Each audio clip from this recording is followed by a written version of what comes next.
Salut à tous, c'est Lucas de Pastèque, j'espère que vous allez bien. Comme vous avez pu le voir, j'ai perdu mes cheveux. Aujourd'hui, nouvelle vidéo. C'est une vidéo, je sais pas comment le prendre. Vous avez pu voir hier soir à 19h, la conférence Apple WWDC, comme tous les ans, hein, qui s'adresse surtout aux développeurs, qui annonce les nouveautés software. Donc là, on a eu des nouveautés sur macOS, iPadOS, iOS, watchOS, bref, on a eu pléthore de nouveautés.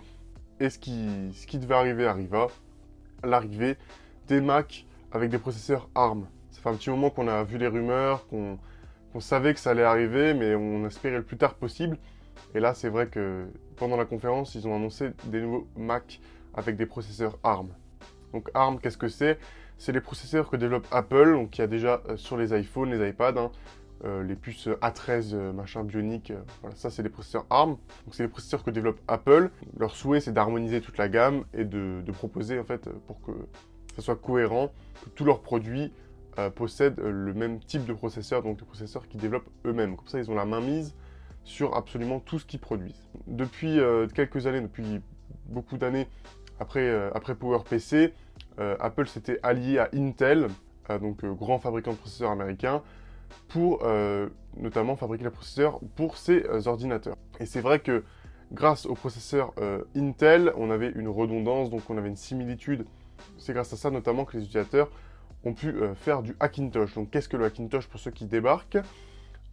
C'est tout simplement la contraction de hack et de Macintosh, donc le fait d'installer macOS sur des ordinateurs qui ne sont pas prévus pour ça, qui ne sont pas fabriqués par Apple. Donc c'est ce que j'ai derrière moi, vous pouvez voir mon ordinateur qui tourne, c'est un Hackintosh. Je vous renvoie vers mon site pastèque.fr pour ceux qui ne connaissent pas, c'est en description. Je fais beaucoup de Hackintosh, c'est un de mes fers de lance. Donc c'est un peu embêtant parce que là, du coup, Apple tape fort pour ceux qui font du Hackintosh. Ça veut dire que potentiellement, d'ici quelques années, on n'aura plus aucun Mac avec des processeurs Intel, ce qui va nous compliquer la tâche absolument, puisque les architectures sont différentes, et qu'à terme, les mises à jour donc, de macOS ne seront plus disponibles pour les processeurs Intel. Ce qu'il faut comprendre, c'est que là, donc les processeurs ARM devraient débarquer début 2021, mi-2021, donc les premiers Mac, etc. Donc ça ne veut pas du tout dire que c'est la fin du Hackintosh directement, puisque les derniers Mac Pro qui sont sortis l'année dernière, qui sont sous les processeurs Intel Xeon, vont être mis à jour, je pense, au moins pour 5 ans, avec les nouveaux OS, au moins pour 5 ans, hein, j'entends. Donc c'est peut-être même plus 8 ans, on ne sait pas encore. En tout cas, ce qui veut dire que à terme, dans moins d'une dizaine d'années, on ne pourra plus faire de Hackintosh. Pour l'instant, ce qu'on sait, c'est que ça va prendre du temps. Pour l'instant, on est un peu tranquille, mais il y a un moment où ça va s'arrêter. On ne sait pas encore si on pourra trouver des parades, si ils seront quand même compatibles avec les processeurs Intel. On ne sait pas tout ça. C'est une vidéo un peu à chaud. Hier, quand j'ai vu la conférence, je m'y attendais pas du tout. Je pensais pas qu'ils allaient l'annoncer directement hier. Je pensais que ce serait pas pour tout de suite. Du coup, c'est le cas. C'est dommage. Moi, ça me fait un peu chier. Je vais pas vous mentir. C'est grâce à ça que mon site vit. C'est grâce à ça que j'ai créé une audience, etc. Donc c'est un peu embêtant. Mais bon, c'est pas grave. Grâce à cette chaîne YouTube, je vais me diversifier de toute façon. Je commence à tourner autour d'Apple, mais ça va pas être que ça. J'ai beaucoup d'autres produits à tester. Je vais devoir me diversifier et en même temps, le Hackintosh, c'est un truc qui me plaît beaucoup et c'est un truc super cool. Donc je vous ferai un guide, ne vous inquiétez pas sur la chaîne YouTube, je vous ferai une vidéo qui récapitule tout ce que c'est, pourquoi le Hackintosh, pourquoi c'est bien, pourquoi on le fait, et pourquoi de plus en plus de monde le font, et de pourquoi de plus en plus de monde sont intéressés par ça. Mais du coup, ça veut dire que en moins d'une dizaine d'années, donc je sais pas encore, entre 5 et 8 ans, je ne sais pas, il y a possiblement plus de Hackintosh. Donc ça, c'est terriblement dommage. Mais bon, c'est pas grave, on va devoir trouver une combine. J'ai confiance. Je pense que ça va être difficile puisque les architectures sont totalement différentes. Mais bon, on verra bien. L'avenir nous le dira de toute façon. Pour l'instant, à court terme, on n'est pas impacté. Je pense que ça devrait arriver, donc, comme je vous l'ai dit, dans moins d'une dizaine d'années, donc horizon 2030. Quand macOS ne sera plus compatible, en fait, quand le dernier Mac sous processeur Intel ne seront plus suivis par les mises à jour macOS, là on pourra s'inquiéter. Pour l'instant, je pense qu'on est plutôt tranquille. La communauté Hackintosh est assez soudée et il ne devrait pas avoir de problème. Mais c'est vrai qu'Apple met un grand coup dans la fourmilière, un grand coup de pied dans la fourmilière et fait un peu un pied de nez au Hackintosh alors qu'ils avaient laissé les gens le faire.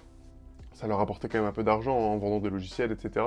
Ça leur faisait une plus grande part de marché, hein, parce que macOS, mais qui tourne sur un Mac ou sur un un PC, c'est la même chose en fait pour eux. Mais du coup, ils ne se font pas d'argent en vendant le matériel. Donc c'est pour ça que là, ils ont mis un coup de pied et ça commence à être un peu compliqué. Mais bon, on verra dans les prochaines semaines ce qu'il en dit, qu'est-ce qui se passe, les nouveautés, comment vont être déployés les nouveaux Mac avec les processeurs ARM, est-ce qu'il y aura encore peut-être des processeurs Intel, on ne sait pas, hein. Peut-être que dans les gammes Pro, il y aura encore des processeurs Intel, donc on ne sait pas vraiment, c'est un peu flou pour l'instant. Tout ce qu'on sait, c'est qu'il va y avoir de nouveaux Mac avec des processeurs ARM, et on ne sait pas vraiment si le partenariat avec Intel va s'arrêter. Ce qui concerne les cartes graphiques, alors on ne sait pas trop, est-ce qu'il y aura des puces ARM dans les Mac peut-être. Ça sonnera aussi l'arrêt de la collaboration avec AMD, hein, qui avait l'exclusivité sur les cartes graphiques. Nvidia a été vraiment dans la panade depuis High Sierra. Toutes les cartes Nvidia ne sont plus compatibles avec macOS. Mais bon, on verra pour la suite. Pour l'instant, je ne me fais pas de soucis pour le court terme. Mais c'est vrai qu'à long terme, ça va faire un peu de dégâts. Je vous ferai de toute façon une vidéo récapitulative quand on en saura plus. Je vais essayer de me renseigner. On n'a pas eu beaucoup d'infos, hein. Le keynote, c'est un peu flou. Donc dès que on en sait un peu plus, je vous ferai une vidéo, peut-être un article sur le site. Donc soyez à l'affût, abonnez-vous, mettez la cloche si ça vous intéresse. Mais là, c'est vrai que ça fait un peu chier. Il y a eu beaucoup d'autres nouveautés sinon. Je vous ferai une vidéo à part. J'ai vu pas mal de vidéastes faire des vidéos du coup directement hier après la keynote. Moi, c'est un truc que je vais pas faire. Je vais attendre quelques jours pour voir à peu près tout ce qui se passe. J'ai téléchargé la bêta de macOS Big Sur.